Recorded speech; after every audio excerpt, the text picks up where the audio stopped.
ఈనాటి బైబిల్ స్టడీకై మనము ఎంచుకున్నటువంటి ఏర్పాటు చేయబడినటువంటి లేఖన భాగాన్ని మనం చదువుకుందాం.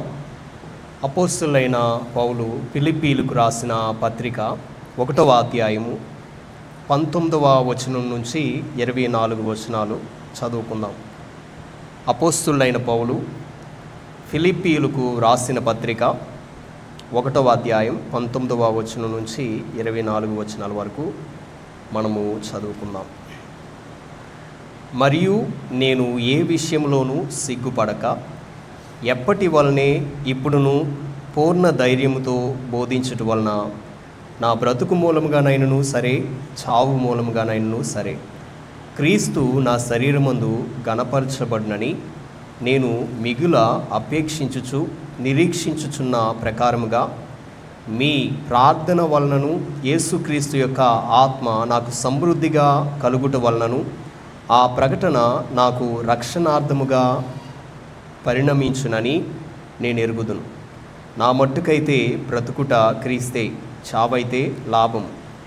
అయినను శరీరముతో నేను జీవించుటయే నాకున్న పనికి ఫలసాధనమైన ఎడల నేనేమి కోరుకొందునో నాకు తోచలేదు. ఈ రెంటి మధ్యను ఇరుకునబడి ఉన్నాను. నేను వెడలిపోయి క్రీస్తుతో కూడా నుండవలనని నాకు ఆశయున్నది. అది నాకు మరి మేలు.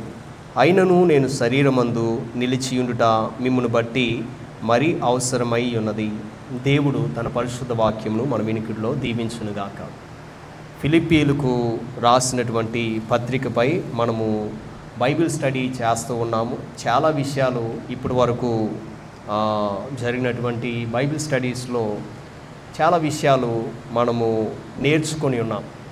సో ఒకవేళ మీరు ముందు ఇవ్వబడినటువంటి ఆ యొక్క స్టడీస్ కానీ తెలియని వారైతే మన యొక్క యూట్యూబ్ ఛానల్లో మరి ఆ యొక్క సందేశాలు ఉన్నాయి. దయచేసి వినవలసిందిగా కోరుచు ఉన్నాను. ఎందుకంటే మొదటి విషయాలు అవన్నీ కూడా చాలా ఒక ఆర్డర్గా చెప్పబడుతూ ఉన్నాయి, సీక్వెంట్గా. ఆ విషయాలు అర్థమవుతే ఈ విషయాలు కూడా అర్థం చేసుకోవడానికి కొంచెం సులభతరం అవుతుంది. అయితే ఈ రోజున ఈ యొక్క వాక్య భాగం నుంచి మనం కొన్ని విషయాలు క్షుణ్ణంగా పరిశీలిద్దాం. అదేవిధంగా ఇంగ్లీష్ బైబిల్లో కూడా కొన్ని వచనాలు మనము నేర్చుకుందాం, చదువుదాం. 19వ వచనం నుండి For I know that this shall turn to my salvation through your prayer and the supply of the Spirit of Jesus Christ, according to my earnest expectation and my hope, that in nothing I shall be ashamed, but that with all boldness, as always so now also Christ shall be magnified in my body, whether it be by life or by death. For to me to live is Christ, and to die is gain. But if I live in the flesh, this is the fruit of my labor. Yet what I shall choose, I wot not. For I am in a strait betwixt two, having a desire to depart, and to be with Christ, which is far better. Nevertheless, to abide in the flesh is more needful for you. అపోస్తలుడైన పౌలు ఈ యొక్క ఇంప్రిజన్మెంట్లో ఉన్నప్పుడు, చెరలో ఉన్నప్పుడు రాసినటువంటి పత్రిక ఇది.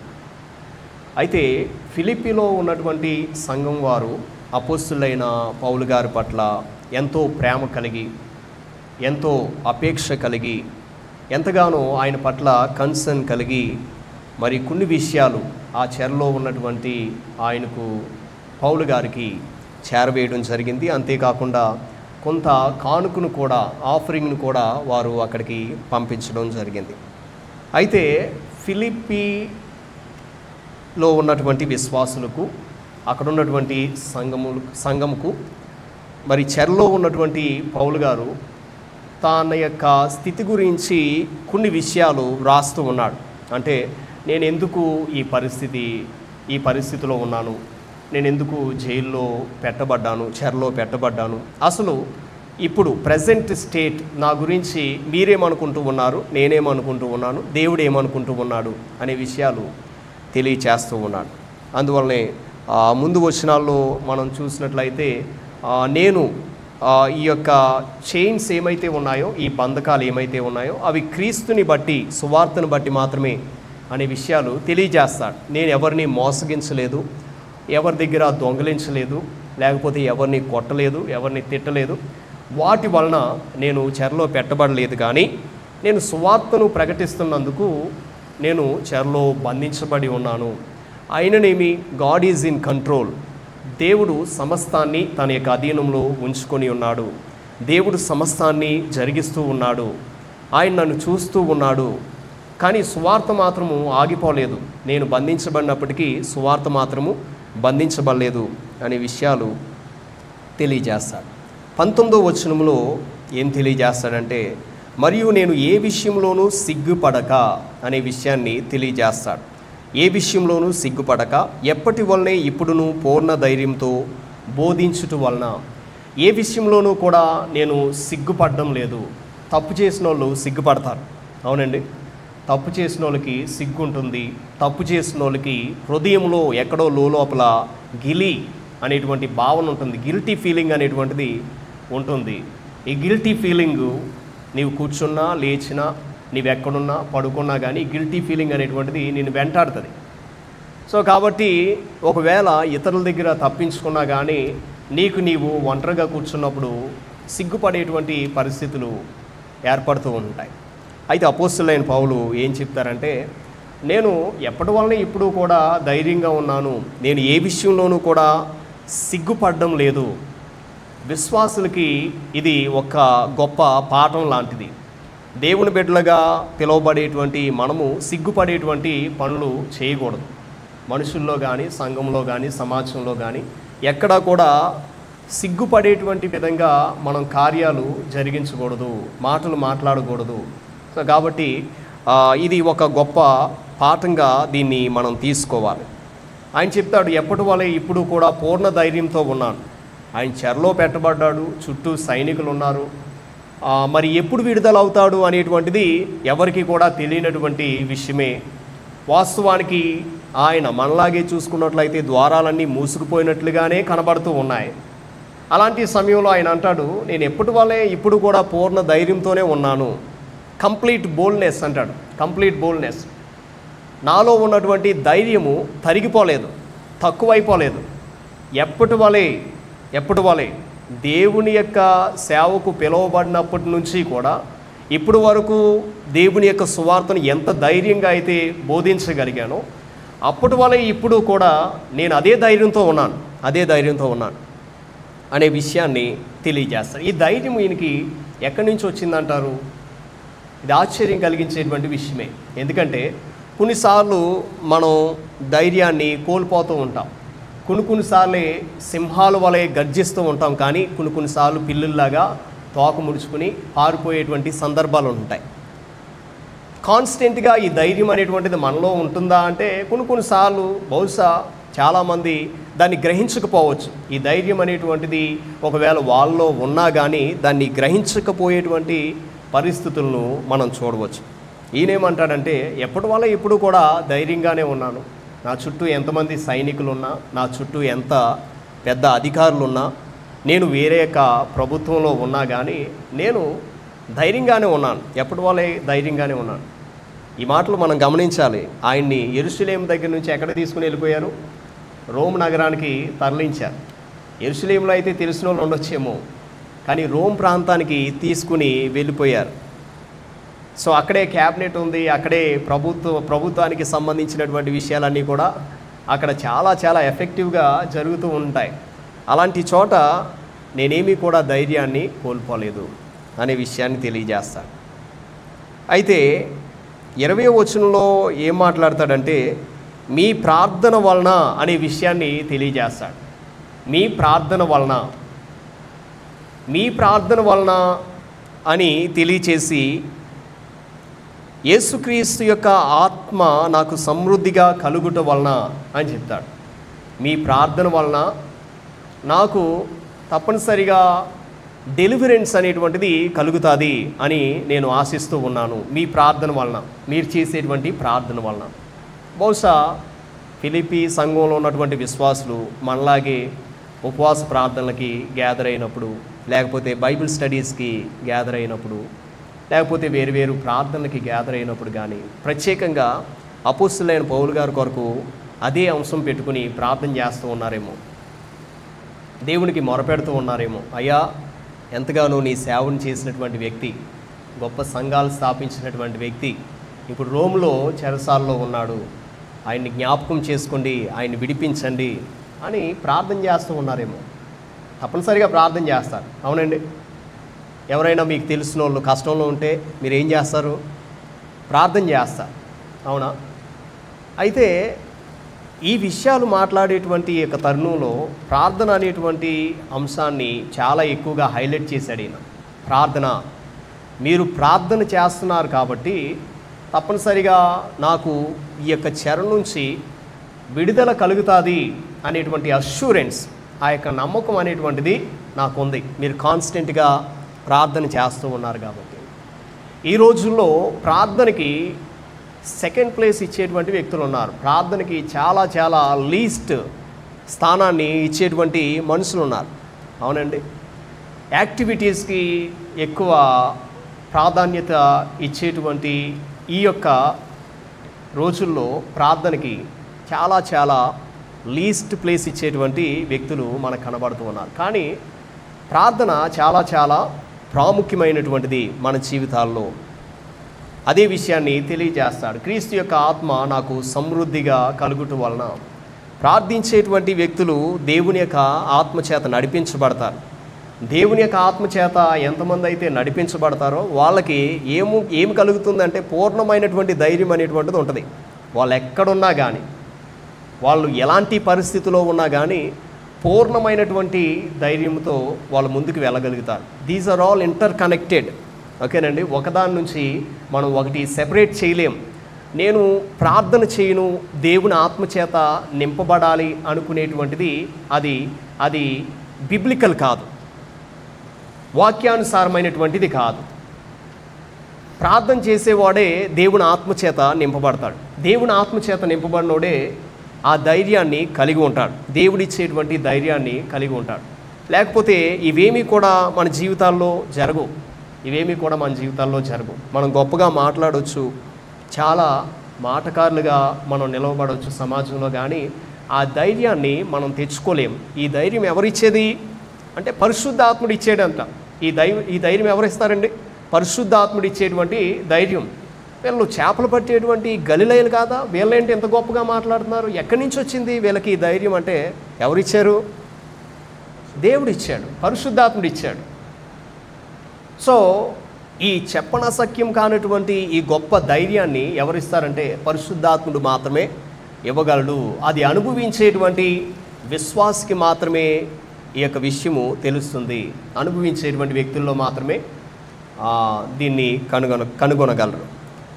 So ఆయన ఏం చెప్తాడంటే, నేను సిగ్గుపడక ఎప్పటి వలనే ఇప్పుడు నువ్వు పూర్ణ ధైర్యంతో బోధించటం వలన నా బ్రతుకు మూలంగానైనను సరే, చావు మూలంగానైనను సరే, క్రీస్తు నా శరీరమందు గణపరచబడునని. నా బ్రతుకు మూలముగానైనను సరే, నా చావు మూలముగానైనను సరే. ఎవరు గణపరచబడాలని అంటూ ఉన్నాడు? క్రీస్తు నా శరీరమందు గణపరచబడాలి. How will a Christian magnify Christ in his body or in her body? ఒక క్రైస్తవుడు, విశ్వాసిగా పిలువబడేటువంటి ఒక వ్యక్తి క్రీస్తును తన యొక్క శరీరంలో గణపరచడం అంటే ఏమిటి? ఈ విషయాన్ని మనం తెలుసుకోవాలి. క్రీస్తును మన శరీరంలో గణపరచడం అంటే ఏంటి? దేవుడు ఈ గొప్ప అవకాశాన్ని, ఈ సర్వ సృష్టిని సృష్టించినటువంటి ఆ సృష్టికర్త, అసలు పురుగు వంటి వారం మనం. పురుగు వంటి యాకోబు అంటాడు, పురుగు వంటి వారం. ఓకేనండి. నీవు సృష్టించిన ఆకాశ నక్షత్రాలను చూస్తే, ఈ యొక్క సర్వ సృష్టిని చూస్తే, మనుషుని జ్ఞాపకం చేసుకుంటూ వాడు ఏపాటివాడు, నరమాతృని దర్శించుటకు వాడు ఏపాటివాడు అని వాక్యము తెలియజేస్తూ ఉంది. అలాంటిది దేవుణ్ణి గణపరచడానికి, మన దీన శరీరంలో దేవుణ్ణి గణపరచడానికి ఆయన మనకి అవకాశాన్ని ఇచ్చాడు. ఏంటి ఈ యొక్క అవకాశం? అంత గొప్ప దేవుణ్ణి, అంత గొప్ప తేజోమయుణ్ణి, అంత గొప్ప పరిశుద్ధుణ్ణి పాపంతో ఉండినటువంటి మన యొక్క శరీరంలో ఎలాగ ఆయన్ని గణపరచగలం? ఆయన ఎక్కడ, మనం ఎక్కడ? కానీ ఆయన అలాంటి అవకాశాన్ని మనకి ఇస్తూ ఉన్నాడు. చూడండి, వారెన్ WBSP అనేటువంటి ఆయన ఒక ఎగ్జాంపుల్ తెలియజేశాడు.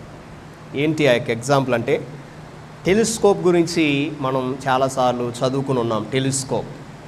ఈ టెలిస్కోప్ యొక్క పని ఏంటంటే, దూరంగా ఉన్నటువంటి నక్షత్రాలని కానీ లేకపోతే దూరంగా డిస్టెంట్ ప్లేస్లో ఉన్నటువంటి కొన్ని వస్తువుల్ని మనకి దగ్గరగా ఉన్నట్టుగా చూపిస్తుంది అనమాట.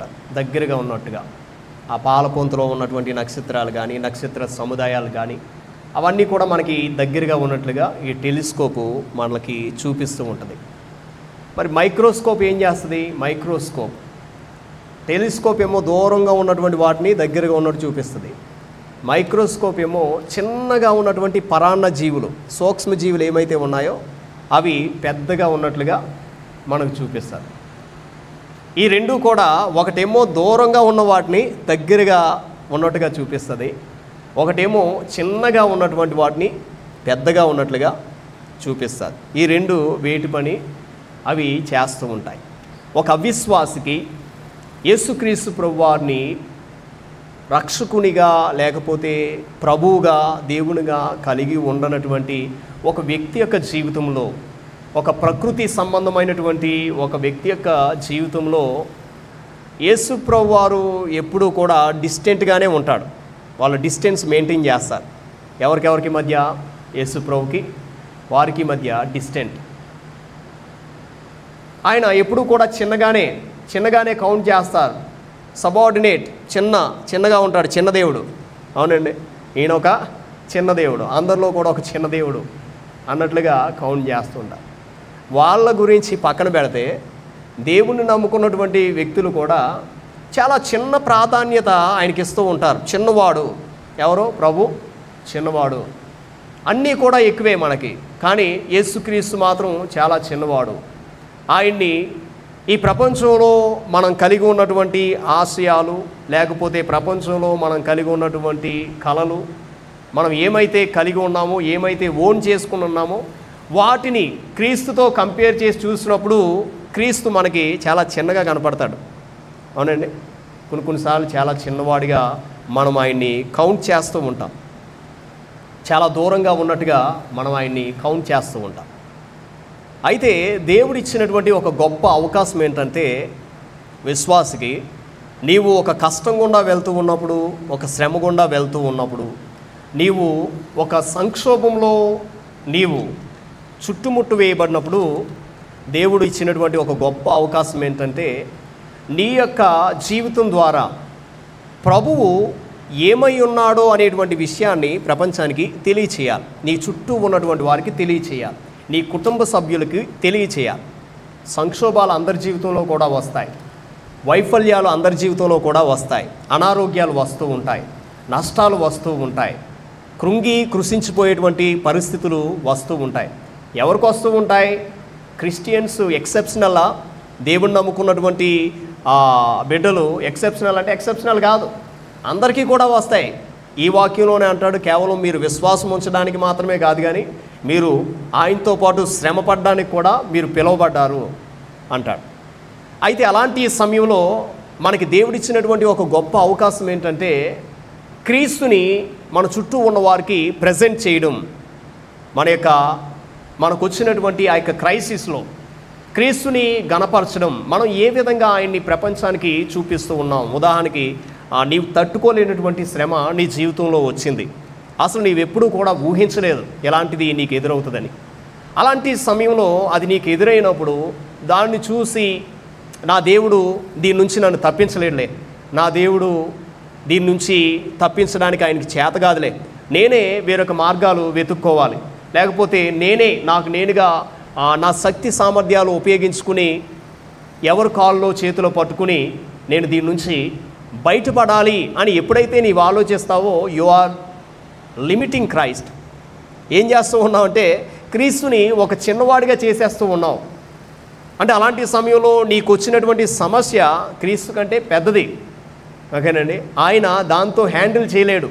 ఆయన దాంతో డీల్ చేయలేడు. అందుకనే కొంతమంది ఇలా మాట్లాడుతూ ఉంటారు, మీకేం తెలుసు సార్, అసలు మీకేం తెలుసు, మీకు తెలియదు మేము ఎలాంటి పరిస్థితి గుండా వెళ్తున్నామో ఎవ్వరికి కూడా అర్థం కాదు. నిజమే, అది వాస్తవానికి ఎవరికి కూడా అర్థం కాదు. కానీ ఎవరికి అర్థమవుతుంది అంటే దేవునికి బాగా తెలుసు. దేవుడు మాత్రమే విడిపించగలడు. మీరు అబ్జర్వ్ చేయండి, సడన్గా ఎవరైనా ఇంట్లో ఉన్న వాళ్ళని ఎమర్జెన్సీ వార్డుకి షిఫ్ట్ చేసామనుకోండి, వెంటిలేటర్పై ఉన్నారు, ఆ కుటుంబీకుల యొక్క గుండె చప్పుడు ఏ విధంగా ఉంటుంది, చూడడానికి వెళ్ళిన వాళ్ళ యొక్క గుండె చప్పుడు ఏ విధంగా ఉంటుంది, వాళ్ళ యొక్క పరిస్థితి, వాళ్ళ యొక్క స్పందన ఏ విధంగా ఉంటుంది ఆలోచించండి. నొప్పి అనుభవించే వాళ్ళకే తెలుస్తుంది వాస్తవానికి. సో కాబట్టి అలాంటి సమయంలో మనం క్రీస్తుని ఏ విధంగా ప్రజెంట్ చేయగలుగుతూ ఉన్నాం. అపోస్తలుడైన పౌలు అంటాడు, నేనేమీ సిగ్గుపడడం లేదు, ఈ బంధకాలు క్రీస్తుని బట్టి, క్రీస్తు సువార్తను బట్టి నాకు కలిగాయి, కాబట్టి నేనేమీ కూడా సిగ్గుపడడం లేదు. నా చావు మూలంగానైనా సరే, నా బ్రతుకు మూలంగానైనా సరే, ఎవరిని మ్యాగ్నిఫై చేయాలి, ఎవరిని గణపరచాలి, క్రీస్తునే గణపరచాలి. నీవు ఒక సంక్షోభంలో ఉన్నప్పుడు, నీవు ఒక భయంకరమైనటువంటి కష్టం గుండా వెళ్తూ ఉన్నప్పుడు, అలాంటి అష్యూరెన్స్ నీవు ఇతరులకు ఇవ్వగలవా? ఇతరులు నేను చూడడానికి వచ్చినప్పుడు అలాంటి సమయాల్లో నీ మీద పిటి చూపిస్తారు, జాలి చూపిస్తారు, అయ్యో వీళ్ళకెందుకు ఇలాంటి పరిస్థితి వచ్చింది, ఇతనెందుకు ఇలాంటి పరిస్థితి గుండా వెళ్ళాలి. అలాంటి మాటలు మనకు వినిపిస్తూ ఉన్నప్పుడు సాధారణంగా మనం కూడా మన యొక్క టోన్స్ వాళ్ళతో జాయిన్ చేస్తాం. అవును కదా, నేను ప్రభుని ఎంతగానో నమ్ముకున్నాను, నాకెందుకు ఇలా రావాలని నేను కూడా చాలాసార్లు ప్రశ్న వేసుకున్నాను అన్నాం అనుకో, అయిపోయింది అంతే, వికెట్ పడిపోయింది. ఇంకా వాళ్ళకి ఇచ్చే సాక్ష్యం ఏమీ లేదు. అంటే అక్కడితో నీకు అష్యూరెన్స్ అనేటువంటిది లేదు. ఓకేనండి, విశ్వాసం అనేటువంటిదే లేదు. ఎందుకంటే ఏదో మార్కెటింగ్ చేయడానికి ప్రభుని నమ్ముకున్నాం అంతే. నేను కూడా యేసు ప్రభుని నమ్ముకున్నాను అనేటువంటి ఒక ట్యాగ్ తగిలించుకుని ఇతరులకి చెప్పడానికి అంతే. దానివల్ల ఉపయోగం ఏమీ లేదు. Here we are talking about great assurance in a great crisis. మన జీవితాల్లో ఎదురయ్యేటువంటి గ్రేట్ క్రైసిస్ ఏదైతే ఉందో, అలాంటి క్రైసిస్లో యేసుక్రీస్తు ప్రభువారిని మన యొక్క వచ్చినటువంటి పరిస్థితి ద్వారా ఆయన్ని గొప్పగా చేసి చూపించగలుగుతున్నామా? గొప్పగా అంటే ఆయన ఎంత గొప్పగా ఉన్నాడు నీకు వచ్చినటువంటి క్రైసిస్లో, నీకు ఎదురైనటువంటి అలాంటి పరిస్థితిలో, నీ శ్రమలో, నీ శరీరం ద్వారా ఆయన్ని గొప్పవాడిగా, లేకపోతే ఆయన సమీపస్తుడిగా నీవు చూపించగలుగుతున్నావా? ఇందాక ఎగ్జాంపుల్ చెప్పాం, టెలిస్కోప్, మైక్రోస్కోప్. ఈ రెండు చేసేటువంటి పనులు ఏంటంటే చాలా దూరంగా ఉన్నటువంటి వాటిని ఇవేమీ పెద్ద దూరం కాదు, దగ్గరగానే ఉన్నాయి అన్నట్లుగా చూపిస్తాయి. ఈ మైక్రోస్కోప్ ఏం చేస్తుంది, చాలా చిన్నగా ఉన్నటువంటి వాటిని ఇవేమీ చిన్న ఏం కాదు, చాలా పెద్దయే అన్నట్టుగా చూపిస్తుంది.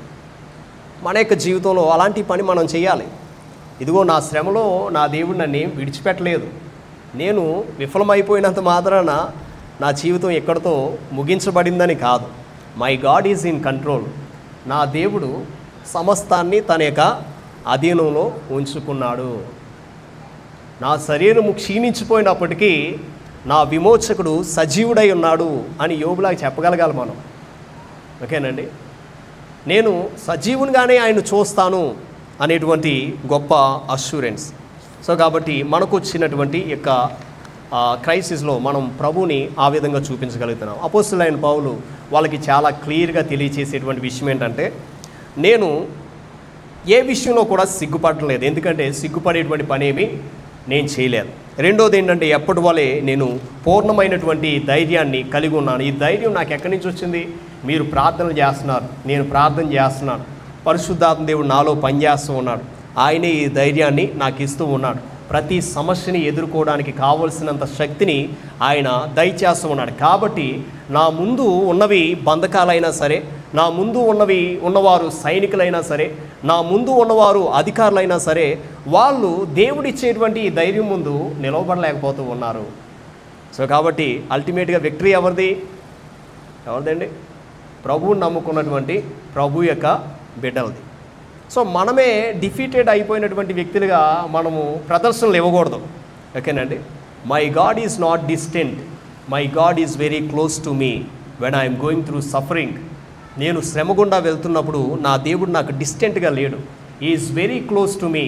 నేను శ్రమలో అతనికి తోడయ్యుందును, నేను ఆయన్ని విడిపించి గొప్ప చేయుదును అనేటువంటి మాటను మనం గుర్తెచ్చుకోవాలి. నిశ్చయముగా నా ప్రజలైన ఇశ్రాయేలీయులు పడుతున్నటువంటి ఆ శ్రమను, వారిపైన వెట్టి చాకరీలు చేయించేటువంటి వారి యొక్క ఆ పనులను నేను చూశాను, నేను దిగి వచ్చాను. I'm very close to them. ఈ విషయాల్ని మనం తప్పనిసరిగా గమనించాలి. ప్రియమైన దేవుని బిడ్డల, we're in a battlefield, spiritual వార్ఫేర్లో మనం ఉన్నాం. కాబట్టి ఈరోజు గడిచిపోయిన తర్వాత tomorrow is a better day అని మనం చాలాసార్లు అనుకుంటాం. కానీ you have to face the warfare. ఎందుకంటే మన యొక్క శరీరము మనకి శత్రువుగా ఉంది, ఈ యొక్క లోకం మనకి శత్రువుగా ఉంది, ఈ యొక్క ఆ అపవాది ఎవడైతే ఉన్నాడో వాడు మనకి శత్రువుగా ఉన్నాడు. కాబట్టి ఈ మూడు కూడా చాలా కాన్స్టెంట్గా వర్క్ చేస్తూ ఉంటాయి, ఆత్మకు విరోధంగా పనిచేస్తూ ఉంటాయి. అలాంటి సమయంలో మనం చాలా చాలా జాగ్రత్త కలిగి ఉండాలి. ఈ విషయాలను తప్పనిసరిగా గుర్తుపెట్టుకోవాలి. అయితే అపోస్తులైన పౌలు అంటాడు, I'm not afraid of death అంటాడు. నేను చనిపోవడానికి లేకపోతే మరణాన్ని గురించి నాకు భయమేమీ లేదు అని చెప్తాడు. చూడండి 20వ వచనంలో, నేను మిగుల అపేక్షించుచు నిరీక్షించుచున్న ప్రకారముగా మీ ప్రార్థన వలనను యేసుక్రీస్తు యొక్క ఆత్మ నాకు సమృద్ధిగా కలుగుట వలనను ఆ ప్రకటన నాకు రక్షణార్థంగా పరిణమించునని నేను ఎరుగుదును. నా మట్టుకైతే బ్రతుకుటి క్రీస్తే, చావైతే లాభం అని చెప్తాడు. నా మట్టుకైతే బ్రతుకుట క్రీస్తే, చావైతే లాభము. ఇక్కడ ఒక ప్రత్యేకమైనటువంటి విషయాన్ని తెలియజేస్తూ ఉన్నాడు. నేను మరణాన్ని గురించి భయపడడం లేదు, మరణాన్ని గురించి భయపడడం లేదు. ఒక చక్కని మాటను తెలియజేశాడు. బ్రతుకుట క్రీస్తు అయితే, చావైతే లాభము అనే విషయాన్ని తెలియజేశాడు. ఎవరు చనిపోవాలని ఆశపడతారు అంటే ఈ లోకంలో కొన్ని రకాల కష్టాల గుండా వెళ్ళిన వారు, లేకపోతే భయంకరమైనటువంటి ఒత్తిడుల వల్ల బాధపడేవారు, ఇంకా నా బ్రతికింతే ఇంకా ముందుకు వెళ్ళలేదు అనుకునేటువంటి వ్యక్తులు, లేకపోతే అప్పుల బాధలతో బాధపడుతున్న వారు, జీవితంలో భయంకరంగా విఫలమైపోయిన వారు, ఓకేనండి. ఇలాంటి వాళ్ళందరూ కూడా ఇంకా నేను ఫేస్ చేయలేను, రేపటి దినాన్ని నేను ఫేస్ చేయలేను, చనిపోతే మంచిదేమో అంటే death is the end for pain అనుకుంటారు. మరణము నేను అనుభవించున్నటువంటి బాధకి ముగింపు అన్నట్లుగా కొంతమంది ఏం చేస్తారు, సూసైడ్ చేసుకోవడానికి ప్రయత్నాలు చేస్తూ ఉంటారు. ఎవరు వీళ్ళు అంటే ప్రభువుని ఎరగనటువంటి వ్యక్తులు, యేసుక్రీస్తు ప్రభు వారిని ఎరిగినటువంటి వ్యక్తులు. వీళ్ళలో పరిశుద్ధాత్మ దేవుడు పనిచేయడు కాబట్టి వీళ్ళకు వచ్చేటువంటి ఆలోచనల ప్రకారంగా వీళ్ళు డైరెక్షన్ తీసుకుంటూ ఉంటారు. సో కాబట్టి చనిపోతే మంచిదేమో, ఇక్కడితోనే లైఫ్కి ఎండ్ ముగిస్తే మంచిదేమో అనుకుంటారు. మరి విశ్వాసుల్లో ప్రభువుని నమ్ముకున్నటువంటి బిడ్డల్లో ఎలాంటి థాట్స్ వస్తాయంటే తప్పనిసరిగా వస్తాయి. మనకు వచ్చేటువంటి ప్రెజర్స్ని బట్టి, మనకున్న ఒత్తిడులను బట్టి, మనకు ఎదురయ్యేటువంటి శోధనలను బట్టి, పోరాటాలను బట్టి మనకు కూడా అనిపిస్తుంటుంది కొన్నిసార్లు, ప్రభు నన్ను ఎందుకు ఉంచాడు ఈ లోకంలో, వెళ్ళిపోతే మంచిది కదా, అసలు ఇంకెంతకాలం పడాలి ఈ లోకంలో, ఈ కష్టాలు, ఈ శ్రమలు, ఈ శోధనలు, ఈ తలనొప్పులన్నీ కూడా ఇంకెంతకాలం పడాలి, అసలు దేవుని దగ్గరికి వెళ్ళిపోతే ఎంత బాగుంటుందో అనుకునేటువంటి వ్యక్తులు. సో కాబట్టి అటు ప్రభువుని నమ్ముకునేటువంటి వ్యక్తులేమో మరణం అనేటువంటిది పెయిన్కి లేకపోతే బాధకి ముగింపు అన్నట్లుగా వాళ్ళు భావించుకుని ఇలాంటి తోరణంలో వాళ్ళు నడుస్తూ ఉన్నారు. ప్రభువుని నమ్ముకున్న వాళ్ళు ఏం చేస్తూ ఉన్నారంటే, నేను ఈ లోకాన్ని విడిచిపెట్టి వెళ్ళిపోతే చక్కగా ప్రభు సన్నిధానంలోకి వెళ్ళిపోతాను కదా, ఎందుకు వచ్చింది ఇంకెంతకాలం ఈ బాధలు, ఈ శ్రమలు అనుకునేటువంటి వ్యక్తులు కూడా ఉంటారు. వీళ్ళిద్దరికీ కూడా జీవించడం అంటే ఇష్టం ఉండదు. లైఫ్ అనేటువంటిది ఎగ్జైట్మెంట్గా ఉండదు. అవునండి, లైఫ్ అనేటువంటిది ఎగ్జైట్మెంట్గా ఉండదు, చాలా కష్టతరంగానే ఉంటుంది లైఫ్ని లీడ్ చేయడం. అపోస్తలుడైన పౌలు అంటాడు, అయితే ఈ రెండు కూడా నన్ను ఏమాత్రము కూడా కదిలించలేవు. జీవించడం అయినా నాకు ఇష్టమే, ఓకేనండి, లేకపోతే ఈ లోకం నుంచి వెళ్ళిపోవడం అయినా కానీ నాకు ఇష్టమే. వెళ్ళిపోవడం అంటే సూసైడ్ చేసుకోవడం కాదు, మరలా తప్పుగా అర్థం చేసుకోకండి. ఈ లోకం నుంచి ప్రభు దగ్గరికి చేరుకోవడం అయినా నాకు ఇష్టమే. నేను దేనికి కూడా భయపడడం లేదు. మీరు ఎప్పుడైనా భయపడారా? రానున్న సంవత్సరాల్లో ఎలా జీవించాలి, భవిష్యత్తును గూర్చినటువంటి భయం. ఏం సంభవించబోతుంది, ఎలాగుండాలి నేను, నా ఆరోగ్యం యొక్క పరిస్థితి ఎలా ఉంటుంది, లేకపోతే నా యొక్క ఫైనాన్షియల్ కండిషన్ ఎలా ఉంటుంది, లేకపోతే నా పరిస్థితి, నా కుటుంబం యొక్క పరిస్థితి ఎలా ఉంటుంది. ఎప్పుడైనా ఖాళీగా కూర్చుని ఆలోచించారా? జీవించడం కొంచెం కష్టంగానే ఉంటుంది, బ్రతకడం అనేటువంటిది కష్టంగానే ఉంటుంది. చాలామంది వీటన్నిటిలో కూడా ఏం చేస్తారంటే లైఫ్ ఈజ్ టూ హార్డ్ అన్నట్లుగా అనుకుంటూ ఉంటారు. ఎప్పుడు అంటే ఇలాంటివి ఎదురైనప్పుడే మంచిగా ఏసీలో కూర్చుని ఎటువంటి బాధ లేకుండా, ఎటువంటి నొప్పి లేకుండా, ఓన్లీ ఆదివారం వచ్చి 2-3 పాటలు పాడి ఏదో అలాగా కూర్చుని వెళ్ళిపోయేటువంటి వారికి ఇదేమీ అనిపించదు.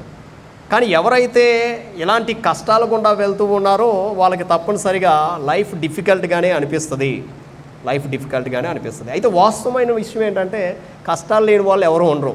తప్పనిసరిగా ఏదో ఒక కష్టం, ఏదో ఒక వైపు నుంచి ఒక ముళ్ళులాగా మనల్ని కదిలిస్తూ ఉంటుంది. కొంతమందికి డబ్బులు బాగా ఉంటాయి కానీ ఇంకొక వైపు నుంచి కష్టం ఉంటుంది. కొంతమందికి ఆరోగ్యాలు బాగా ఉంటాయి కానీ ఇంకొక వైపు నుంచి కష్టం ఉంటుంది. కొంతమందికి కొన్ని విషయాల్లో బాగా ఉన్నా కానీ వేరు చోట్ల నుంచి ఈ ముళ్ళులు అనేటువంటివి ఉంటూ ఉంటాయి. సో కాబట్టి ఈ ముళ్ళు అనేటువంటిది కదిలించబడుతూ ఉన్నప్పుడు ఎవరి మీద ఆనుకోవాలి? దేవుని మీద ఆనుకోవాలి. దేవునికి దగ్గర అవ్వాలి.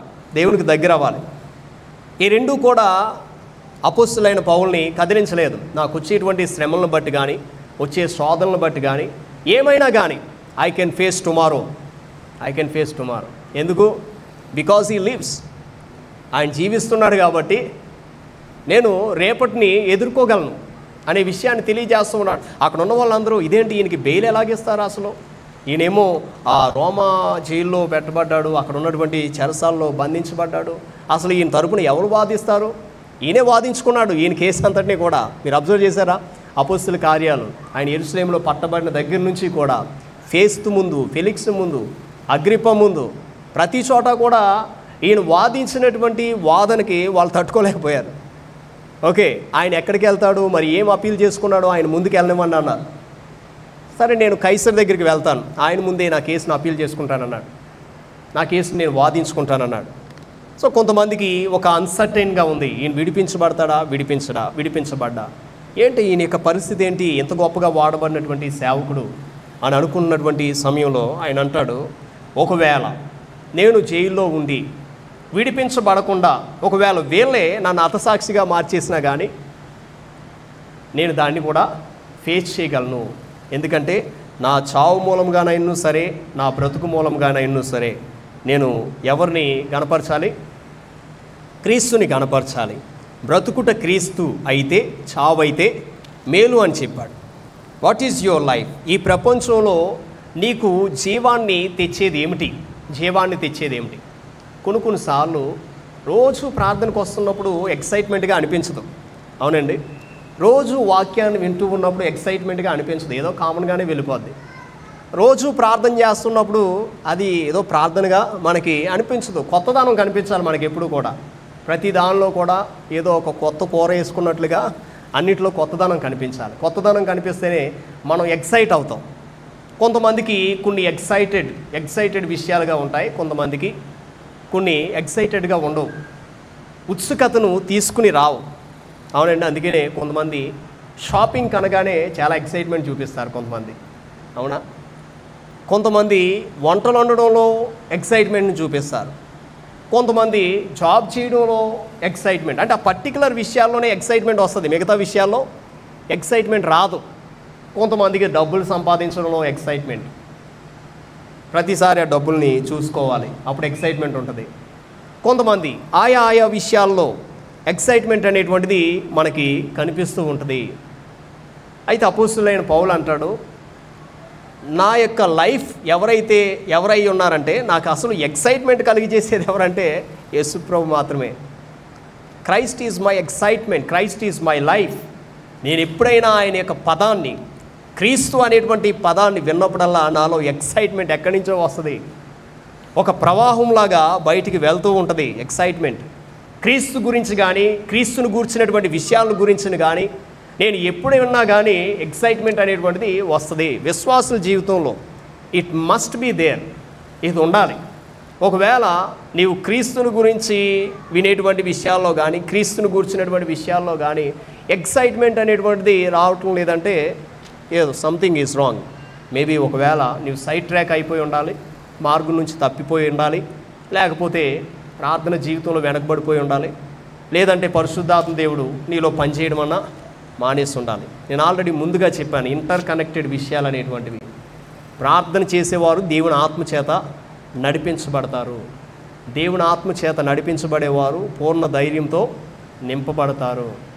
దేవుని ఆత్మచేత నడిపించబడే వారికి క్రీస్తును గూర్చినటువంటి విషయాల్లో ఎక్సైట్మెంట్ అనేటువంటిది ఉంటుంది. ఒకవేళ ఆ యొక్క ఎక్సైట్మెంటు మనలో చల్లారిపోయిందేమో మనము పరీక్షించుకోవాలి ఈ యొక్క విషయాన్ని.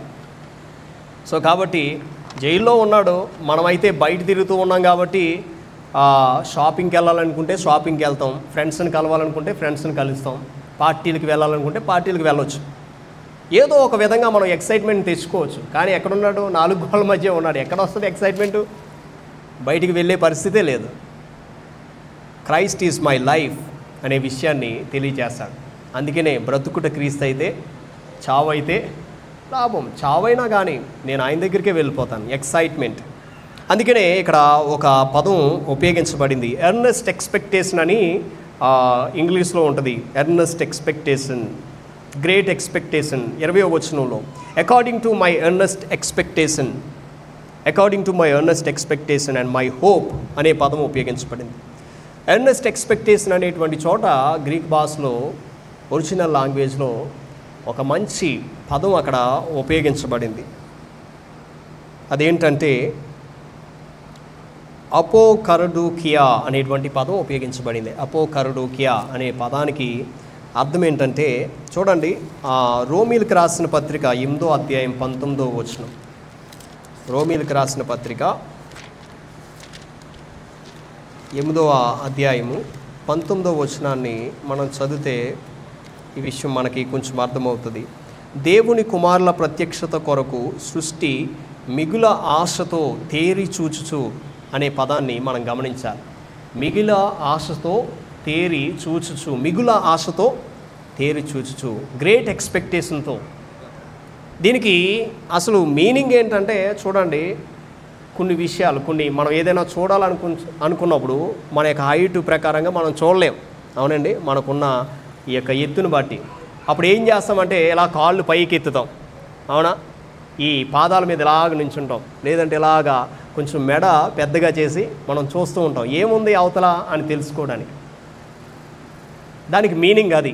ఏముందో తెలుసుకోవాలనేటువంటి ఉత్సుకత, ఒక ఎక్సైట్మెంట్. ఏముందో తెలుసుకోవాలి, ఏముందో తెలుసుకోవాలి. అపోస్తలుడైన పౌలు తెలియచేసేటువంటి విషయాలు ఏంటంటే ఇక్కడ నుంచి వెళ్ళిపోవాలనుకునేటువంటిది మంచి విషయమే.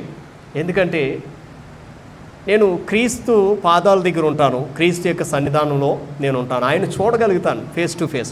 అదే నా గ్రేటెస్ట్ డిజైర్ ఏంటంటే క్రీస్తుని చూడడమే. అసలు పరలోకం ఎందుకు వెళ్తున్నాం అంటే ఆ ప్రభువుని చూడాలి.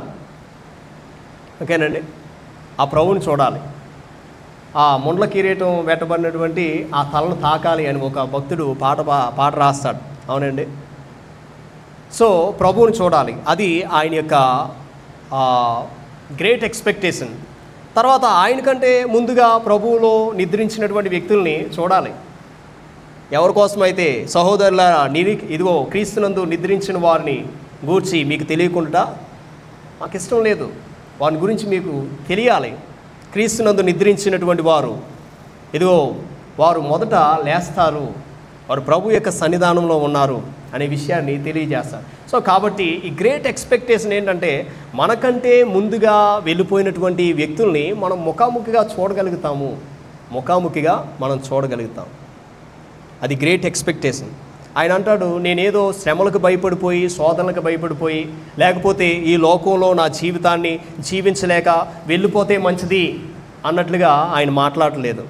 ఈ లోకంలో జీవించమంటారా? జీవించగలను. ఓకేనా? I can do all things through Christ who strengthens me. నన్ను బలపరచు క్రీస్తు యందే నేను సమస్తాన్ని కూడా చేయగలను. కానీ ఒకవేళ వెళ్ళిపోవలసి వస్తే వెళ్ళడం కూడా అది ఇంకా ఇష్టం నాకు. ఎందుకంటే ఆయన ముఖాముఖిగా చూస్తాను. అందుకనే ఒక డిసిజన్ ముందు ఆయన నిలబడి ఉన్నాడు. ఏది ఎంచుకోవాలో నాకు తెలియడం లేదు అంటాడు. వెళ్ళిపోవడం మంచిగానే ఉంది, క్రీస్తు దగ్గరికి వెళ్ళిపోవడం అనేటువంటిది. ఇంకా ఉండడం అనేటువంటిది కూడా అది మీకు మంచిది అనే విషయాన్ని తెలియజేస్తాడు. అంటే ఒక విశ్వాసి ఈ లోకంలో ఉండి తన క్రియల ద్వారా, తన యొక్క జీవితం ద్వారా జరిగించేటువంటి పని అంతటికీ కూడా ఫలాన్ని పొందుకుంటుంది. ఈ లోకంలో జీవించినంతకాలం కూడా క్రీస్తునందు నీ ప్రయాస వ్యర్థం కాదు.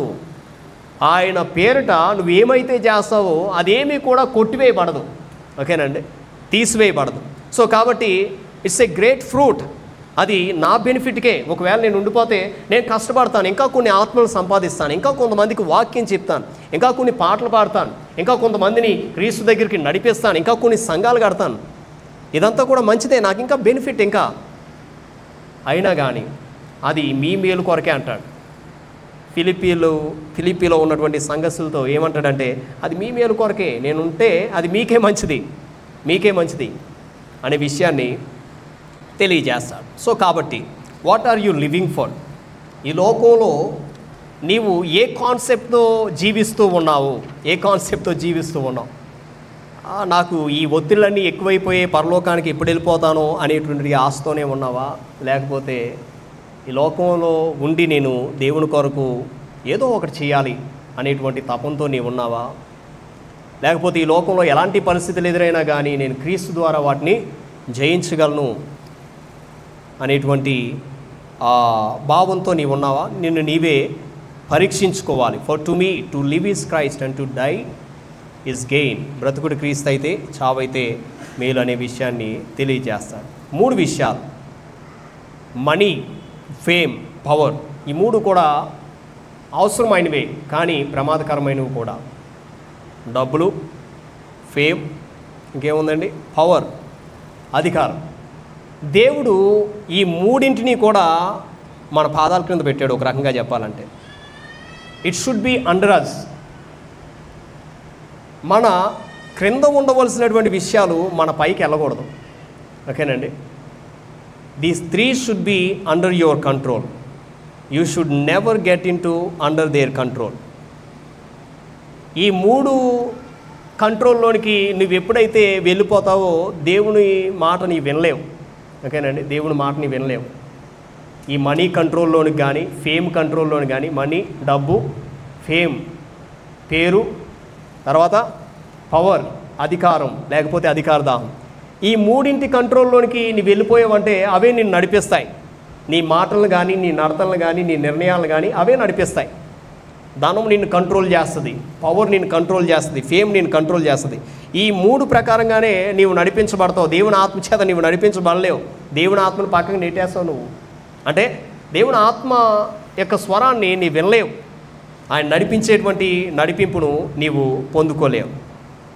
కాబట్టి ఈ 3 విషయాలు మనం గమనించుకోవాలి. For to me to live is money అనుకుంటే, అండ్ టు డై ఈజ్ ఏమవుతుంది?